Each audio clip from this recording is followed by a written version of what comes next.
ওই লোক ভদ্রলোক ছিলেছিলি করলো যে মুন্না ভাই ভুল করি পানি মনে করে অ্যাসিড খাইছে, পানি মনে করে অ্যাসিড খাইছে, ওনাকে বাঁচান। কয়েক লোক চলে গেছে, আমার লোকজন আমাকে মেডিকেলে নিয়ে গেছে। মেডিকেলে নিয়ে যাওয়ার পর মনে করে আমার এত যে অসহ্য মানে বেদনা, এত জ্বলতেছে ভিতরে, জ্বলে পড়ে ছারকার হয়ে যাচ্ছে। তাই আমি খারাপ ব্যবহারকে চলি যখন আসছি, তখন আমি আমার ব্যবসা প্রতিষ্ঠানে যখন এসে বসলাম, তখন এই রোদ, প্রচণ্ড রোদ, এমন রোদ, গরমের দিন এমন রোদ, আমি হাঁটিয়ে আসছি, রিক্সা আসিনি। আসার পরে আমার দোকানে বসছি, বসার পরে আমি আমার কর্মচারীকে বলছিলাম, আমি কর্মচারী তোমরা খাইতে যাও এবং খায়া তাড়াতাড়ি আসবা, আমার একটা মিটিং আছে, আমি মিটিংয়ে যোগদান করব। ঠিক তারা চলে গেছে। এই সময় একটা কাস্টমার আসছে, কাস্টমার সে বলতেছে যে মুন্না ভাই আমাকে ওই মালটা পাড়ি দেন। আমি মালটা পাড়ি দিয়েছি, উনি বাইরে দেখতেছে, ওনার হাতের মধ্যে একটা 7-এর বোতল ছিল। আমি হাঁটিয়ে এসেছি গরমের মধ্যে, তা পানির পিপাসা লাগছে আমার। তা আমি দেখলাম পানির বোতলটা আমার ক্যাশ টেবিলে থুইছে।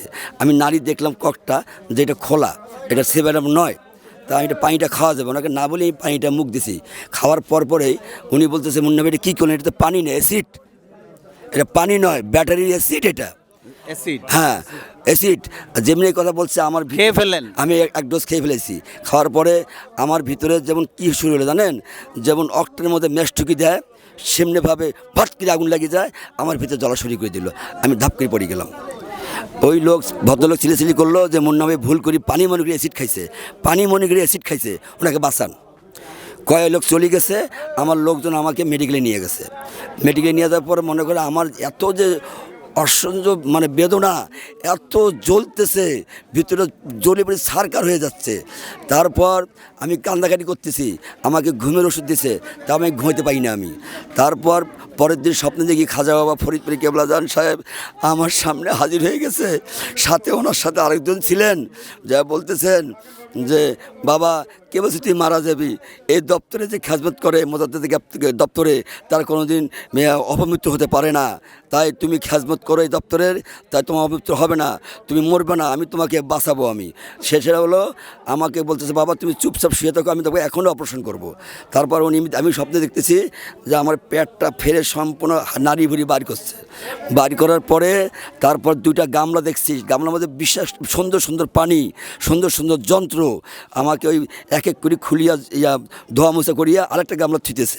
এইভাবে করতে করতে করতে করতে তারপর পুরো সেটিং করে আবার ফিরে ঢুকিয়ে দিয়েছে আমার ভিতরে। ঢুকে দেওয়ার পরে এটা অটোমেটিক যেটা আধুনিক যেটা যন্ত্র বাড়াইছে, টানছে কালকারকে শিলা হয়ে গেছে। আমি দেখতেছি শিলা হয়ে গেছে, আমি সব দেখতেছি আমি।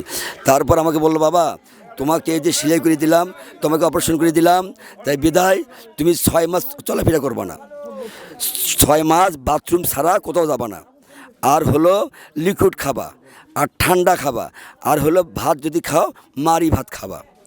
আমি তখন থেকে সুস্থ, এই পর্যন্ত থেকে সুস্থ। এই একটি ঘটনা বললাম, অলৌকিক ঘটনা। আলহামদুলিল্লাহ।